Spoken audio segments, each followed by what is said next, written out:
The wind cut through the narrow streets. Like broken glass, Owen pulled his coat tighter as he locked the front door of his small shop, fingers numb despite his gloves. This colony world had seemed promising in the brochures, but nobody mentioned how the cold could make your bones ache even indoors. He turned to head home when he heard it, a sound so soft he almost missed it beneath the howling wind, crying, no, not crying. Exactly, whimpering. Owen froze. His hand went to the stunner on his belt, a habit from 5 years living on the frontier. Wild animals sometimes wandered into town when food grew scarce, but this sound was different. It carried something he recognized despite never hearing it before. Pain mixed with fear, mixed with the kind of exhaustion that came from fighting too long against something impossible to beat. He found her pressed against the wall beside his door. At first his mind refused to process what he saw. Scales, wings, a long neck curled in on itself, a dragon. But small, so impossibly small, no bigger than the herding dogs some farmers kept. Her scales were gray and dull, nothing like the shimmering colors he had seen in educational videos. Frost clung to the membranes of her wings. Her eyes were closed. Owen stood there like an idiot. Every survival instinct screamed at him to walk away. Dragons were predators, apex predators. Their adults could tear through whole plating. Even their children could breathe fire hot enough to melt steel. The colony had 3 different emergency procedures just for dragon sightings. She whimpered again. Her whole body shook. Owen knelt down slowly. Her eyes snapped open, yellow and bright and absolutely terrified. She tried to stand, to run, but her legs wouldn't hold her. She collapsed back against the wall, tiny claws scraping uselessly against the frozen ground. Hey, Owen said softly. Hey, it's okay. It wasn't okay. Nothing about this was okay, but the words came out anyway. She stared at him. He could see her thinking, weighing her options, fight or flight, except she couldn't do either. Her jaw opened slightly and a weak puff of smoke emerged, not even enough heat to warm his face, a warning that held no threat. Owen made a decision that would probably get him killed. He unlocked his shop door and pushed it open. Warmth spilled out from inside. He had left the heating unit running, something he normally never did because of the cost. The dragon child's eyes fixed on that open doorway like it was paradise itself. Come on, Owen said, stepping back to give her space. You'll freeze out here. She didn't move, just stared at him with those huge yellow eyes.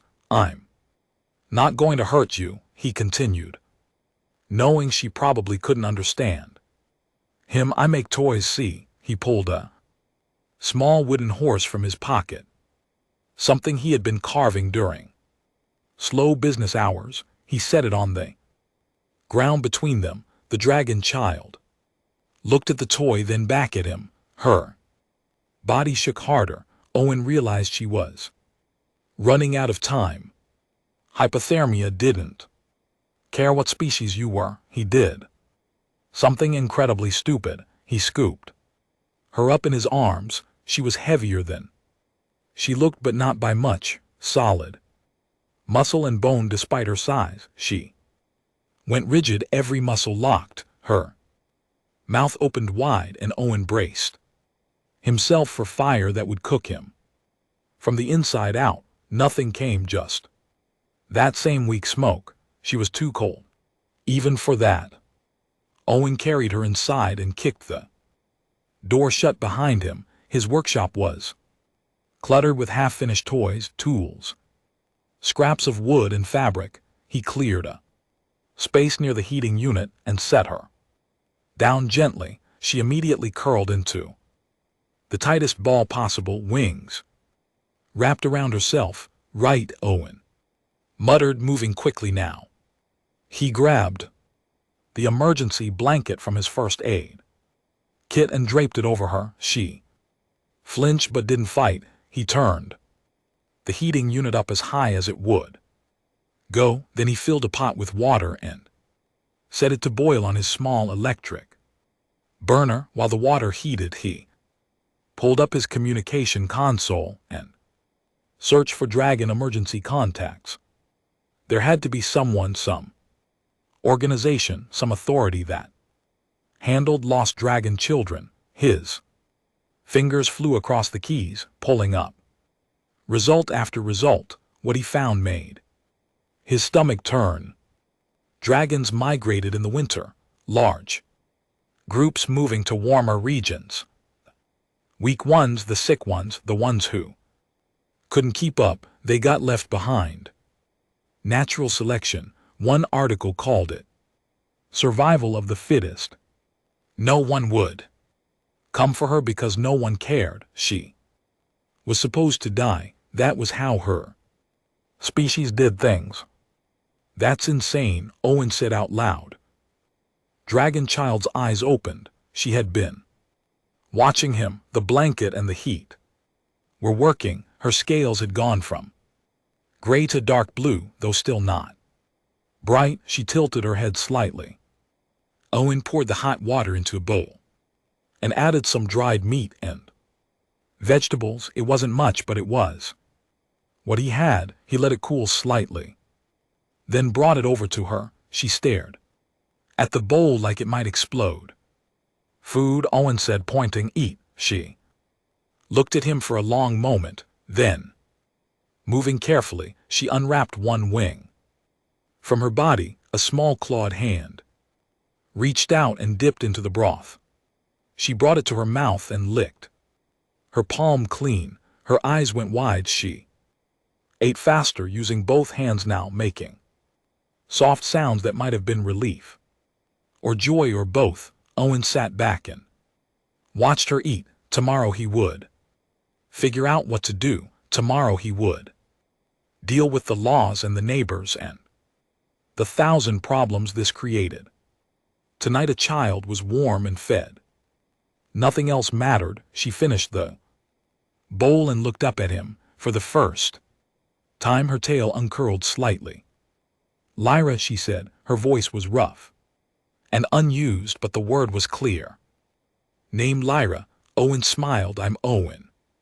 She repeated it, mangling the pronunciation, but she tried. She curled up near the heating unit, the blanket still around her, and closed her eyes. Within minutes she was asleep. Owen stayed awake, keeping watch, feeding the heating unit and wondering what he had gotten himself into. Light broke through the workshop windows in thin gray lines. Owen's back hurt from sleeping in his chair. He had meant to just rest his eyes for a moment, but exhaustion had taken him under completely. The heating unit still hummed. The blanket lay empty on the floor. His heart jumped. He shot to his feet, scanning the room. Lyra, small blue head poked out from behind his workbench. Her scales had transformed overnight, now carrying hints of sapphire and silver that caught the morning light. She looked almost healthy, almost. Her wings still hung slightly wrong, and her movements were careful, like everything still hurt. Here, she said quietly. She was holding one of his carving tools, examining it with intense focus. Owen let out a breath he didn't know he had been holding. You scared me. She tilted her head, processing the words. Her grasp of the common language was rough, but she was trying. Scared, fear. You fear Lyra? No, Owen said quickly. I was worried about you, thought maybe you left. She looked at the door, then back at him. Cold outside? Yeah, Owen agreed. Very cold. His Communication console chirped.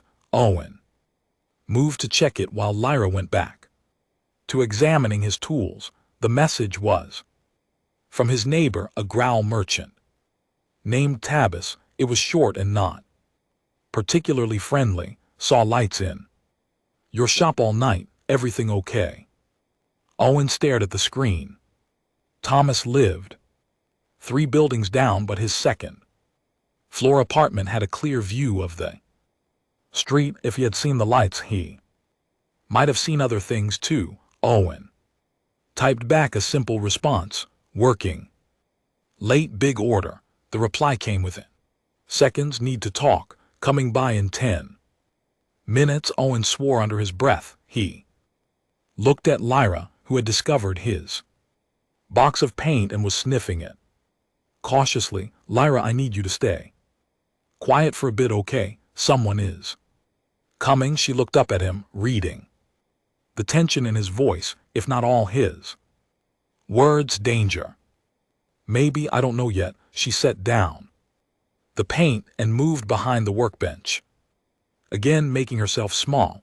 Owen felt something twist in his chest at how naturally she hid. How many times had she needed to make herself invisible to survive? Tabas arrived exactly 10 minutes later. The growl were punctual to a fault. He knocked twice, and Owen opened the door just wide enough to step outside, closing it quickly behind him.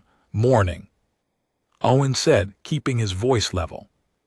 Thomas was tall and thin with gray skin that looked like stone and eyes that were too sharp. He crossed his forearms and got straight to the point. You have a dragon in there. Owen's mouth went dry. I don't know what you mean. Don't lie to me, Owen. I saw you carry something inside last night. Something with wings. And this morning I saw smoke from your heating vent. Not normal smoke. Dragon smoke has sulfur in it. I can smell it from here. Owen met his eyes. She's a child. She was freezing too. Death, it. Tabas corrected, not she it. Dragons don't think like we do. They're predators. You know what adult dragons did to the mining colony on Pharaoh's 43 people dead in one night. She's not an adult, Owen said firmly. She's a kid who got left behind by her own people. What was I supposed to do? Let her die? Yes, Toba said simply. That's exactly what you were supposed to do. That's what dragon culture demands. The weak die so the strong survive. You think you're being kind, but you're interfering with their way of life. Their way of life is cruel. It's not our place to judge. Tabas leaned closer. Oh, and I like you. You're a decent craftsman and you keep to yourself. But if the colony council finds out about this, they'll force you to remove it, or they'll do it themselves. Dragons aren't protected here. They're classified as dangerous fauna. She has a name, Owen said quietly. Lyra. Tabas closed his eyes and made a sound somewhere between a sigh and a growl. You named it. Of course you did. Humans and your ridiculous empathy. Listen to me carefully. The council meets in 3 days. As if anyone else sees what you're hiding, they'll bring it up in session. And then you'll have no choice. What are you saying? I'm saying I didn't see anything yet, but you need to think very hard about what you're doing. That thing in your shop isn't a pet. It's going to grow. In 6 months it will be bigger than you. In a year it could burn down this entire block if it wanted to. She won't, Owen said, not sure why he was so certain. She's not like that. You don't know what it's like, Tabas countered. He turned to leave, then paused. 3 days. Owen figure this out before then. Owen watched him walk away, then slipped back inside his shop. Lyra was exactly where he had left her, still hiding, but her Eyes were huge and her wings were pulled so tight to her body they had to hurt. He once hurt Lyra, she asked. No, Owen said, though he wasn't entirely sure that was true. He's just worried.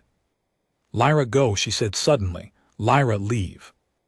Owen, safe then? No, the word came out harder than Owen intended. He knelt down to her level. You're not going anywhere. Not in this cold, not when you're still recovering. Owen, in trouble because Lyra, I'm in trouble because people are afraid.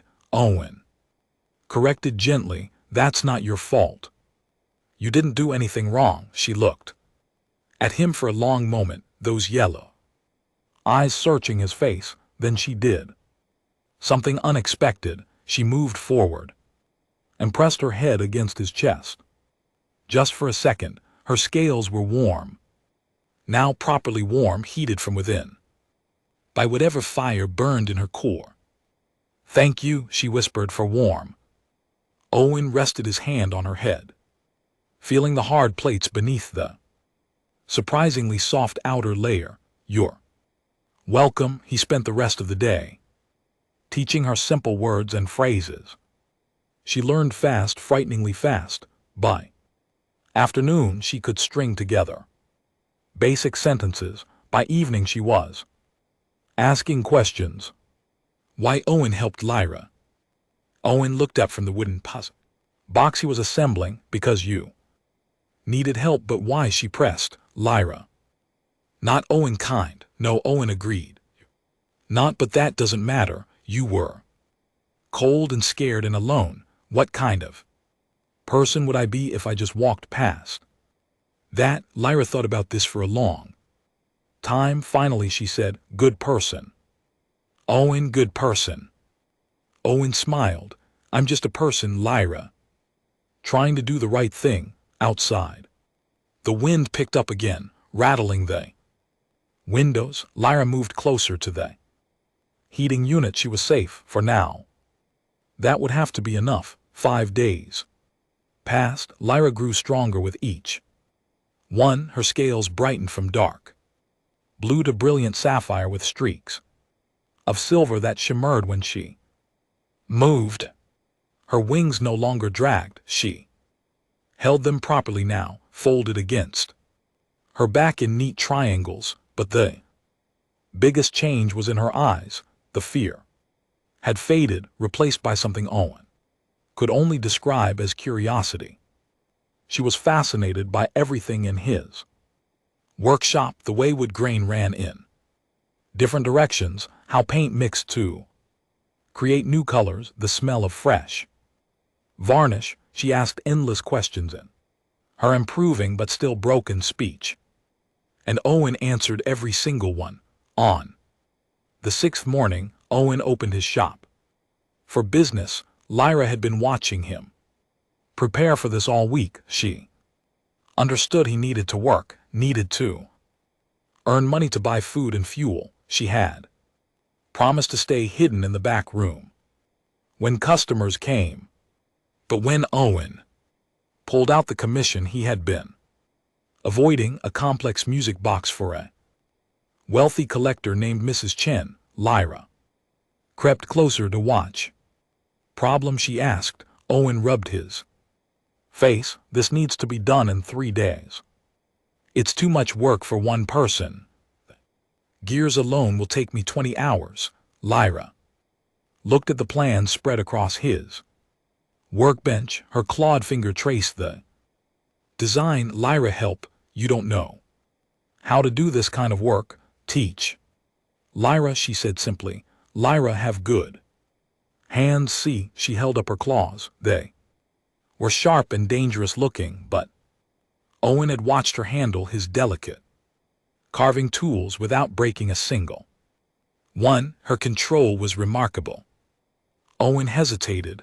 Then he pulled out a piece of scrap wood and a simple cutting tool. Okay, let's see what you can do. He showed her how to hold the blade, how to cut with the grain instead of against it, how to apply pressure gradually rather than Forcing it, Lyra watched with intense focus, her head tilted at an angle that would have looked ridiculous on anyone else. Then she tried it herself. First cut was clumsy, the second was better. By the 10th, her movements were smooth and controlled. Owen felt his jaw drop. How are you doing that? Lyra looked up at him. Doing what? Learning. That fast? She thought about it. Lyra. Watch Lyra remember, then hands do. She made it sound so simple. Maybe for her it was. By the end of the day, Lyra had cut out all the wooden panels Owen needed for the music box exterior. They were nearly perfect, better than some work Owen had done himself. He stared at the pieces laid out on his workbench, not quite believing what he was seeing. Good? Lyra asked nervously. Good, Owen laughed. Lyra, this is amazing. You're amazing. Her scales flushed slightly. Darker a blush, she realized. She ducked her head. Pleased. Help Owen. Owen helped Lyra. Fair. Over the next 2 days they worked together. Owen handled the complex mechanical parts while Lyra did the detail work. She painted tiny flowers on the box panels with brushes that looked absurdly small in her claws. She carved decorative patterns with a steadiness that Owen envied. She even helped assemble the internal mechanisms, her small size allowing her to reach places Owen's larger hands couldn't. They finished a full day early. When Mrs. Chen arrived to collect her commission, Owen had Lyra hide as promised. The wealthy collector examined the music box from every angle. She opened it, closed it, wounded the key, and listened to the delicate melody that played. Her expression gave nothing away. This is acceptable, she finally said, which coming from Mrs. Chen was high praise. She paid Owen double his usual rate without being asked. I have more work for you in the future.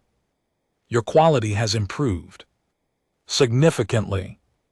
After she left, Lyra emerged from the back room. She loved it, Owen said, splitting the payment and tucking half into a jar. This is yours. Lyra stared at the money. Mine. You earned it. We're partners now. Something shifted in Lyra's expression. Her tail, which had been cautiously tucked close to her body, relaxed and swayed slightly. Partners, she repeated, testing the word, then softer. Family? Owen felt his throat tighten. Yeah, family. That afternoon, something unexpected happened. A child pressed her face against the shop window. A human girl, maybe 7 years old, with dark hair and wide eyes. She was staring directly at Lyra, who had been sorting wooden blocks by color at the workbench. Lyra froze. Owen moved to close the curtains, but the girl knocked on the glass. Is that a dragon? She called out, voice muffled but excited. Owen looked at Lyra. Lyra looked back at him. They had a silent conversation in that glance. Hide or be seen, fear or hope. Lyra made the decision. She walked to the window and waved. The girl's face lit up like a solar flare. She waved back frantically. Within seconds, 2 more children appeared. Then 3 more. Soon there was a whole cluster of kids pressed against the glass, pointing and chattering. They scared? Lyra asked Owen. Look at their faces, Owen said. Do they look scared? Lyra studied the children carefully. They were smiling, laughing. One boy was jumping up and down with excitement. No, not scared, happy, Owen confirmed. One brave child opened the door. Can we come in? Owen should have said no, should have protected Lyra from exposure, but when he looked at her face, he saw something he hadn't seen before. Hope. The Desperate hope that maybe, just maybe, the world wasn't going to reject her. "Come in," Owen said, "but be respectful. No sudden moves, no loud noises." The children filed in like they were entering a temple. They formed a semicircle around Lyra, maintaining a careful distance. The first girl spoke up. "What's your name?" "Lyra." "I'm Amy. Are you really a dragon?"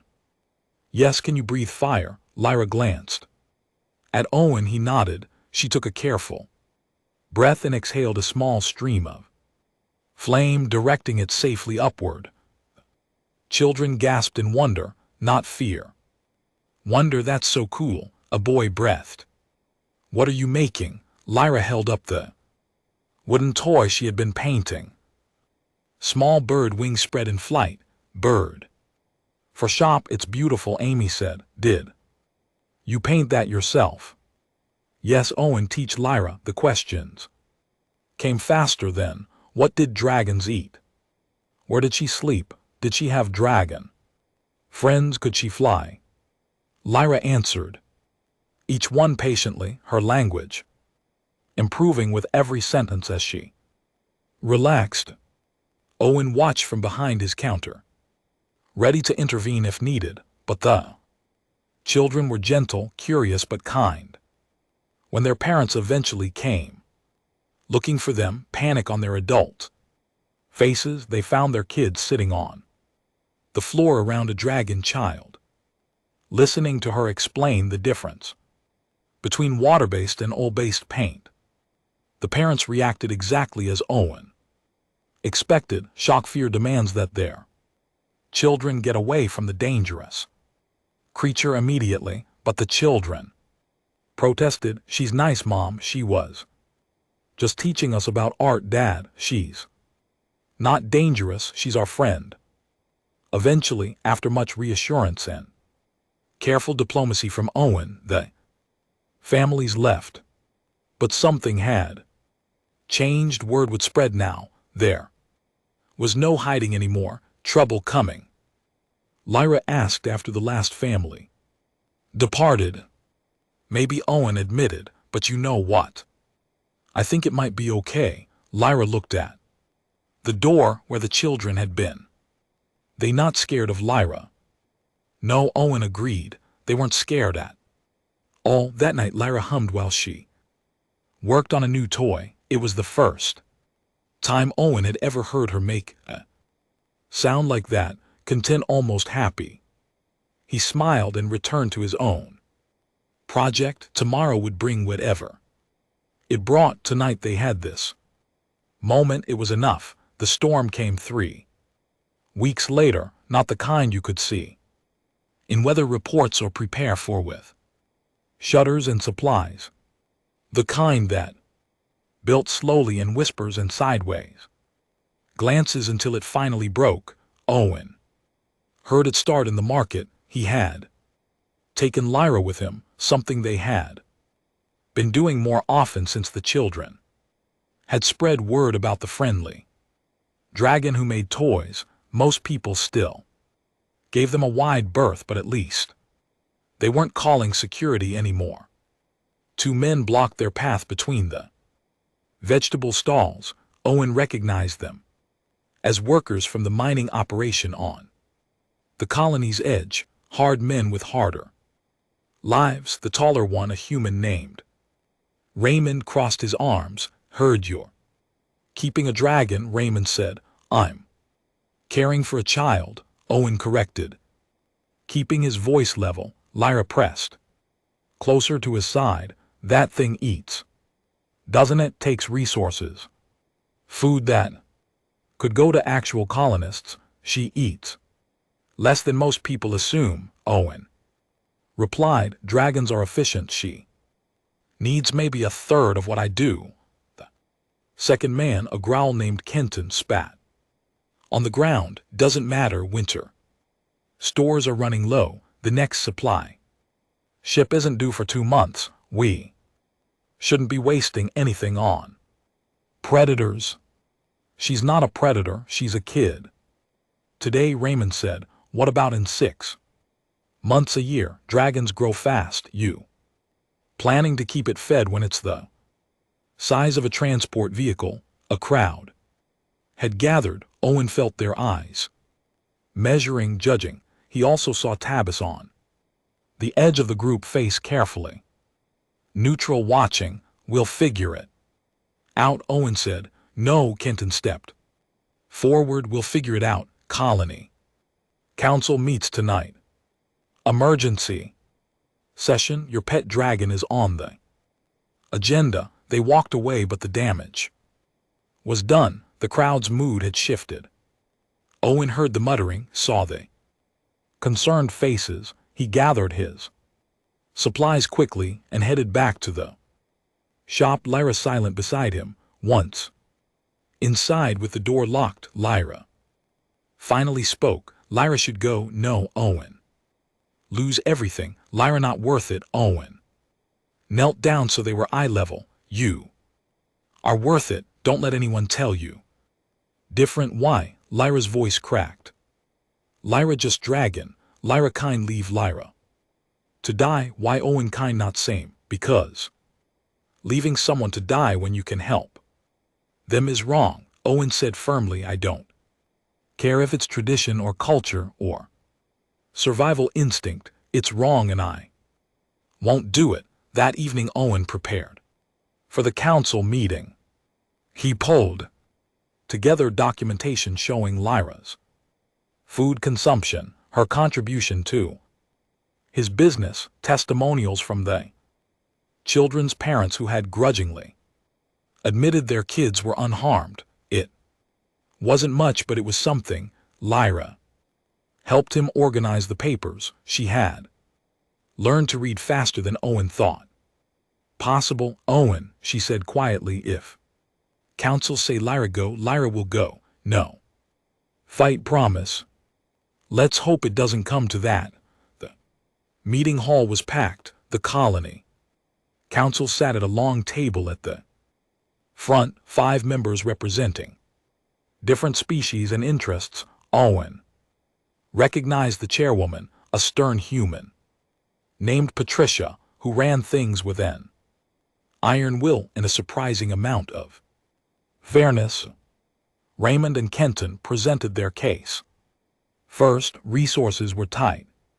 Winter had been harder than expected. The colony couldn't afford to support non-contributing members, especially dangerous ones. They showed images of dragon attacks from other worlds, statistics about dragon growth rates and appetite, fear wrapped in reasonable concerns. Then it was Owen's turn. He presented his documentation, explained Lyra's minimal needs, showed the quality of work she produced. He talked about the children who visited the shop, how they were learning that different didn't mean dangerous, how prejudice died when people actually met each other instead of just being afraid. Patricia listened to everything. Then she asked the question Owen had been dreading. Mr. Owen, what happens when she gets bigger, when her needs increase, when her fire gets hot enough to be truly dangerous? We'll adapt, Owen said, same as everyone adapts when children grow up. She's not your child. Yes, she is. That caused a stir in the crowd. Patricia held up a hand for silence. Dragon culture doesn't recognize adoption across species. Then dragon culture is wrong, Owen said. The room erupted. Patricia banged her gavel until order returned. Before she could speak, the power died. Every light in the building went dark. The heating system's hum cut off mid-note. Emergency lights flickered on, casting everything in weak red. People started shouting. Someone screamed. Owen ran outside. Half the colony was dark. The main generator had failed. In this cold, that was a death sentence for anyone in poorly insulated buildings. The hospital, the nursery, the elder care facility, all running on backup. Power that would last maybe 6 hours. How long to fix it? Someone yelled at the engineer emerging from the power station. 8 hours minimum, she called back. Maybe more. The main conductor froze and cracked. 8 hours, Owen did the math. The temperature would drop below survival levels in 4. Children and elderly would die in their sleep. He ran back to find Lyra. She was standing in the doorway of the meeting hall watching everything. People die? She asked. Not if we can help it, Owen said. Can you control your fire, keep it burning without letting it explode? Yes. Why? I need you to do something very difficult and very scary. 20 minutes later, Lyra stood in the center of the community shelter. Every young child and elderly person in the colony had been moved here. It was the most insulated building they had, but it was still too cold.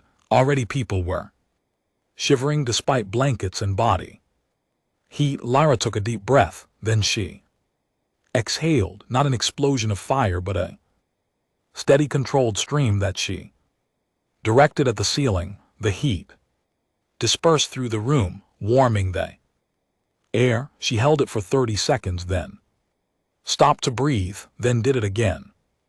I can do shifts, Owen said to Patricia, who had followed them. 10 minutes on, 5 minutes rest. She can keep the room warm enough until the generator is fixed. Patricia stared at the dragon child who was saving their colony. Will she have enough energy?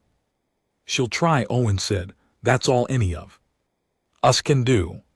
For 8 hours, Lyra breathed fire. Owen timed her breaks, brought her water, encouraged her when she started to shake from exhaustion. Other adults helped, organizing the children, keeping them calm, managing the shelter, but it was Lyra who kept them alive. When the power finally came back on, Lyra collapsed. Owen caught her before she hit the ground. Her scales were dull again, all her energy spent, but she was smiling. People okay? She whispered. Everyone's okay, Owen assured her. You saved them. The room was silent. Then one of the children started clapping, then another, then everyone. The sound was deafening. Patricia approached. She looked at Lyra, then at Owen. The council will vote tomorrow, but I think the outcome is already decided. The next day, the vote was unanimous. Lyra could stay. More than that, she was granted full colony citizenship, the first dragon in history to receive such status. Raymond found Owen in the street. Afterward, he looked uncomfortable. I was wrong, he said simply, about her. About dragons, I'm sorry. Tell her not me. Raymond looked at Lyra, who was watching wearily. I'm sorry, he said. Thank you for what you did. Lyra nodded slowly. People need help, Lyra. Help? Simple. Yeah, Raymond said. Simple. He walked away, shoulders bent. That night, Lyra fell asleep in her usual spot near the heating unit. Owen covered her with a blanket and sat in his chair, too tired to move. Tomorrow, there would be more challenges. But tonight they had won something important, not just acceptance. Understanding. Lyra had shown them what Owen already knew. That strength wasn't about size or fire or claws. It was about showing up when people needed you most, even when you were scared and exhausted and had every reason to save yourself instead. That was the real lesson, and maybe, just maybe, the colony had finally learned it. Spring arrived slowly, fighting winter for every degree of warmth. The snow turned to slush, then to mud, then finally to bare ground. Green things pushed up through the soil. The colony came back to life. So did Lyra. She had grown, not the explosive Growth everyone had feared, but steady and healthy. She was now the size of a large human, her wingspan impressive. When fully extended, her scales had deepened to a rich sapphire blue with silver patterns that traced across her back like constellations. She moved with more confidence, her tail no longer tucked close but swaying naturally as she walked. Owen noticed the change in how people treated her. Where once they had crossed the street to avoid her, now they nodded in greeting. Children still flocked to the shop, but now their parents came too, commissioning toys and asking about custom work. Lyra had become part of the community, not a curiosity, not a threat, just another person trying to make her way, which made what happened on the first warm day of spring so much harder. Owen heard them before he saw them, the distinctive sound of dragon wings, powerful and rhythmic. He stepped outside his shop and looked up. 5 dragons circled overhead, much larger than Lyra, their scales catching the sunlight in shades of red and gold and green. They spiraled down in a coordinated pattern, landing in the town square with enough force to crack the stone. The colony went quiet. People stopped mid-con conversation. Children pressed against their parents. Everyone stared. The largest dragon, scales like burnished copper, stepped forward, her voice carried across the square, speaking in the common tongue. We seek the lost one, the child left behind during the winter migration.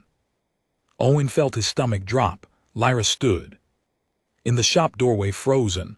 My kind, she whispered. The copper dragon's eyes scanned the crowd until they found Lyra. There, come forward, young one. Lyra looked at Owen. He couldn't read her expression, fear, hope, confusion, all of it at once. She walked forward slowly and Owen followed, unwilling to let her face this alone. You survived, the copper dragon said, studying Lyra with an intensity that made Owen uncomfortable. That should not have been possible. You were too weak. The cold should have taken you. I found shelter, Lyra said quietly. Her common tongue was flawless now. Better than most colonists. I found help from him. The copper dragon looked at Owen like he was something stuck to her claw. A human. His name is Owen. Lyra said. He saved my life. Another dragon, smaller with green scales, stepped forward. I am your mother. I thought you dead. I mourned you. Lyra's whole body went rigid. You left me. I followed tradition. The migration cannot wait for the weak. That is our way, but finding you alive, this changes everything. You have proven your strength. You can return to us now. Return, Lyra repeated. Yes, come home. Learn the ways of our people properly. Fly with your kind. You have outgrown your need for. She glanced at Owen with barely concealed disdain. Lesser species. Owen felt the words like a physical blow, but this wasn't about him. He stayed silent, letting Lyra make her own choice. She deserved that much. I have learned the ways of people, Lyra said carefully. Owen taught me to read, to craft, to trade fairly. He taught me that strength is not about surviving alone. It is about helping others survive too. The copper dragon made a dismissive sound. Human philosophy. Weakness disguised as virtue. True strength requires no one else. Then why are you here? Lyra asked. 5 dragons. Flying together, hunting together, migrating together. If you need no one else, why not fly alone? The dragons shifted uncomfortably. Score 1 for Lyra, Owen thought. The copper dragon's eyes narrowed. We are kin. That is different. How we're the same species. So only same species can be kin, can be. Family, Lyra's voice grew stronger. I lived with dragons my whole life before. Winter they fed me, yes, sheltered me. Yes, but they never taught me, never. Asked my name, never cared if I was happy or sad or scared, to them I was just another mouth to feed. One they were relieved to lose, her mother flinched. That is not fair, it is truth. Lyra shot back. Owen found me dying, he could have walked away. Your kind would have, but he brought me inside, fed me, kept me warm all night, taught me his language, his trade. He made me his partner, his family, not because I was strong, because I needed help. That is real strength. You have been corrupted by human sentimentality. The copper dragon said, you will understand in time. Come with us, you belong with your own kind. Lyra spread her wings. She was smaller than the adults, but her stance was firm. I am with my own kind. People who care about more than just surviving, people who build things together, create beauty, help each other. That is who I am now. You are a dragon, her mother said desperately. That cannot change. No, Lyra agreed. I am a dragon, but I am also Owen's daughter, his partner, a citizen of this colony, a toy maker, friend to children who visit the shop. I am all these things, and I will not give them up to return to a culture that valued me only after I proved I could survive what they left me to die from. The 5 dragons looked at each other. Some silent communication passed between them. Finally, the copper dragon spoke. This is unprecedented. Dragons do not bond with other species, not like this. Then maybe that is wrong, Lyra said. Simply, maybe we have been doing it wrong for a long time. Her mother stepped closer. If you stay, you will be different, neither fully dragon nor fully anything else. You will not fit anywhere. I fit here, Lyra said. She reached out and took Owen's hand in her claw. The gesture was careful, gentle, practiced from months of working together with him, with the people here. That is enough. Her mother's eyes reflected something Owen couldn't quite name: sadness, regret, understanding. Then I have truly lost you. No, Lyra said softly. You can visit, learn what we have learned, see how we live. Door is open, but I will not abandon my family to rejoin people who abandoned me.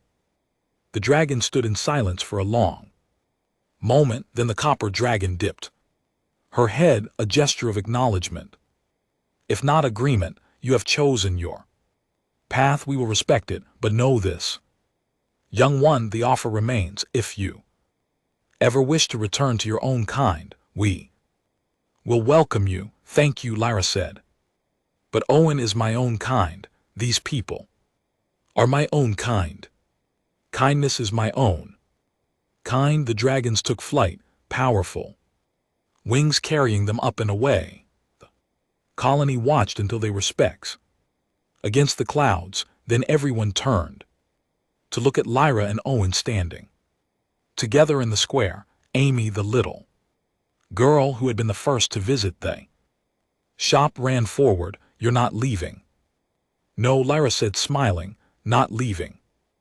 Good. Amy hugged Lyra's leg. Soon other children joined, clustering around the dragon who chose them over her own species. Adults approached more slowly, but they came, offering words of support, gratitude that she stayed. Welcome. Owen felt his chest tighten with emotion he couldn't quite name. Pride, relief, love, all of it probably. Lyra looked at him over the children's heads, her yellow eyes bright. Home? She asked. Yeah, Owen said, his voice rough. Let's go home. They walked back to the shop together, surrounded by their Community, their family, not the family Lyra was born into, but the one she chose, the one that chose her back, and that Owen thought made all the difference. That night, Lyra fell asleep. In her usual corner, wings tucked. Peacefully, Owen worked late on a new commission. Through the window he could see the stars. Somewhere up there 5 dragons were flying through the night, going home to their kind, but Lyra was already home with her kind, the kind that mattered, not species, not biology, but choice and love, and the simple act of refusing to let someone freeze alone. In the dark, that was the lesson, that was what humanity could teach the galaxy. That family was something you built, not something you were born into. That strength came from protecting the weak, not abandoning them. That warmth shared was warmth multiplied. Lyra had learned it, lived it, and now she would teach it to others, starting with 5 dragons who flew away confused, but thinking, questioning their old ways, wondering if maybe, just maybe, a small human Toymaker and his dragon daughter knew something they had missed. Change started small with one choice, one act of kindness, one child saved from freezing. Everything else followed. 2 years later, the shop looked different. Owen had expanded into the building next door, knocking down the wall between them to create one large space. The front was still the toy shop, but the back had become something else entirely. A workshop, a classroom, a home for children who had nowhere else to go.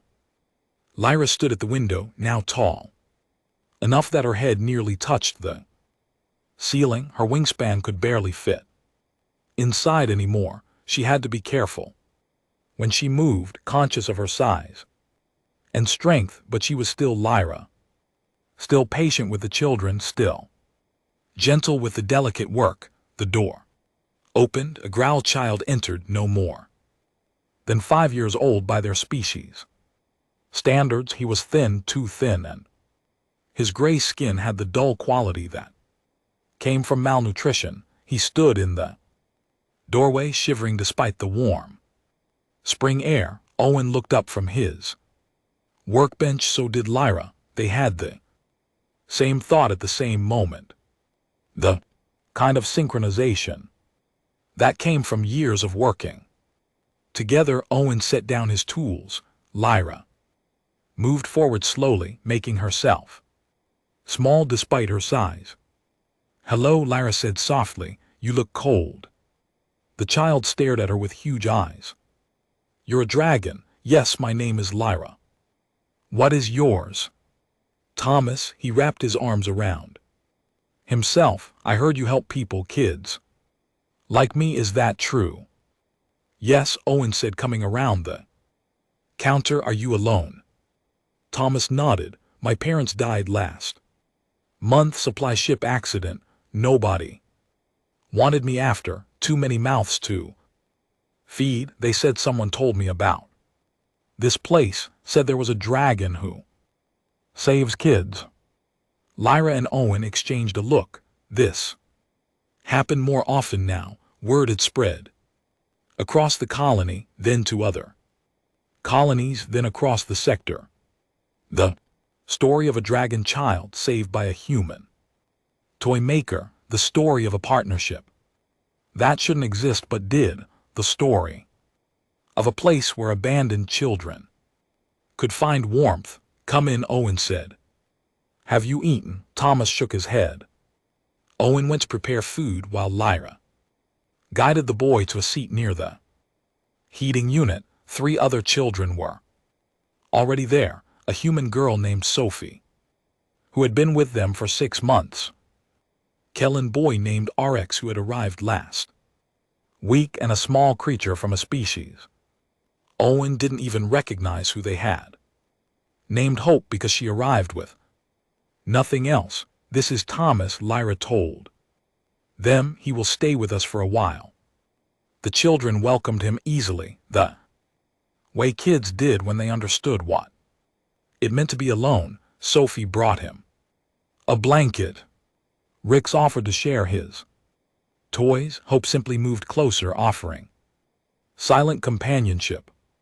Owen returned with hot food. Thomas ate like he hadn't seen a meal in days. He probably hadn't. When he finished, his eyes started to close, exhaustion taking over. Owen carried him to one of the small beds they had set up in the back room. Thomas was asleep before his head hit the pillow. Another one, Owen said quietly, returning to the main workshop. Another one, Lyra agreed. She looked around at the space they had built. It wasn't much, not compared to the need. But it was something. We need more room. I know, Mrs. Chen said she might donate the building across the street. She was impressed by what we're doing. Because you are a good person, Lyra said. Because you showed Colony how to see different. We showed them, Owen corrected. You did. As much as I did, more probably. Lyra's scales flushed with pleasure at the praise, but she shook her head. You taught me everything I know, everything I am, because you gave warmth when I had none. The door chime rang again. This time it was Patricia, the council chairwoman. She had aged in the past 2 years, her hair grayer, her face lined with the stress of running a growing colony, but her eyes were kind. Oh, and Lyra, do you have a moment? They moved to the small office space Owen had created. Patricia sat heavily in a chair. I'll get straight to it. The sector government has noticed what you're doing here. The orphanage, the multi-SES integration, the success rate. Success rate, Owen asked. Every child you've taken in has thrived, found purpose, learned trades, become productive members of society. That's unprecedented. Most orphanages have maybe a 30% success rate. You're at 100%. We just treat them like people, Lyra said simply. Give them warmth, give them food, give them purpose, teach them they have value. Simple, Patricia smiled. Simple, right? That's why I'm here. Sector wants to replicate your model. Create similar centers on other colonies. They want you to train others. Share your methods. Owen and Lyra looked at each other. We don't have methods, Owen said. We just do what feels right. That's the method, Patricia replied. Care, genuine care, no bureaucracy, no quotas, just people helping people, or, in your case, people and dragons helping everyone. She pulled out a data pad. They're offering funding enough to expand significantly, to hire help, to take in more children. They want to make this official. The Owen and Lyra Foundation for Cross-Species Youth Development. The name hung in the air. Owen felt overwhelmed. That's too much. We're just a toy shop that got out of hand. You're a revolution that started in a toy shop, Patricia corrected. You proved that species doesn't matter, that family is choice, that the abandoned can thrive. If given the chance, that's worth replicating. Lyra was quiet for a long moment. Then she said, if we do this, if we teach others, they must understand is not about rules, is about seeing child, not species, about giving warmth even when it costs something, about refusing to walk past someone who needs help. I'll make sure they understand, Patricia promised. So is that a yes? Owen looked at Lyra. She looked back. They had come so far from that frozen night 2 years ago, from a dying dragon child and a toy maker who couldn't walk away. Now they were being asked to spread that choice across the sector, to teach others what warmth really meant. Yes, Owen said. But we keep running the shop, keep Taking in kids personally, the foundation can expand, but this place stays the same. Deal. Patricia stood to leave, then paused. You know what? The sector government called your approach in their report. They called it the human protocol, the idea that no child, regardless of species, should be left to die alone in the cold. That helping someone who needs it is not weakness but the highest form of strength. After she left, Owen and Lyra returned to the workshop. The children were playing together, their different species and backgrounds forgotten in the simple joy of being kids. Thomas had woken up and was laughing at something Rick had said. Hope was showing Sophie a drawing she had made. Normal, beautiful. Home. Human protocol, Lyra said, testing the words. They think is only human thing. No, Owen said, it's a people thing. You proved that. You took the warmth I gave you and multiplied it, gave it to these kids, taught them to give it to each other. That's not human, that's just right. Lyra hummed, the sound of contentment she made when she was truly happy. Owen. Yeah. Thank you for not walking away. For giving warmth, for making me family. Owen felt his throat tighten. Thank you. For staying, for choosing us, for teaching the galaxy that family is something we build, not something we're born into. That evening, as the sun set and the lights came on in the shop, Owen stood at the door, the same spot where he had found Lyra 2 years ago, where a shivering dragon child had waited, half frozen and wholly abandoned, where he had made a choice that changed everything. The door opened. A small figure stood there, backlit by the street lamps. Another child, another species Owen didn't recognize, another pair of eyes that held fear and hope in equal measure. Are you Owen? The child asked. And is there really a dragon who helps people? Owen smiled. Behind him, Lyra appeared magnificent and kind, her scales catching the light.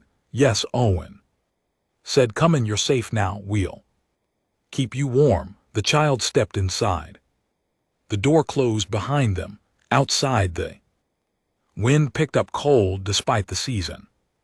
But inside there was light and warmth, and the sound of children laughing. Inside there was family chosen and cherished. Inside there was proof that kindness multiplied, that warmth shared grew stronger, that refusing to abandon someone in the cold could change the galaxy. One child at a time, one act of warmth at a time, one choice at a time. That was enough. That was everything. That was the real strength humanity had to offer, not weapons or technology or conquest. Just the simple refusal to let someone freeze alone when they had warmth to share. Lyra had taught them that, a dragon child who learned from a human Toymaker, who then taught the lesson to others, who spread warmth across the stars. And it all started with one choice on one frozen night. Choice to care, a choice to help, a choice to give the only warmth he had to someone who had none. Everything else followed, everything else would follow. As long as people kept choosing warmth over cold, love over fear, family over isolation. That was the human protocol. And now, thanks to a dragon named Lyra and a toy maker named Owen, it belonged to everyone.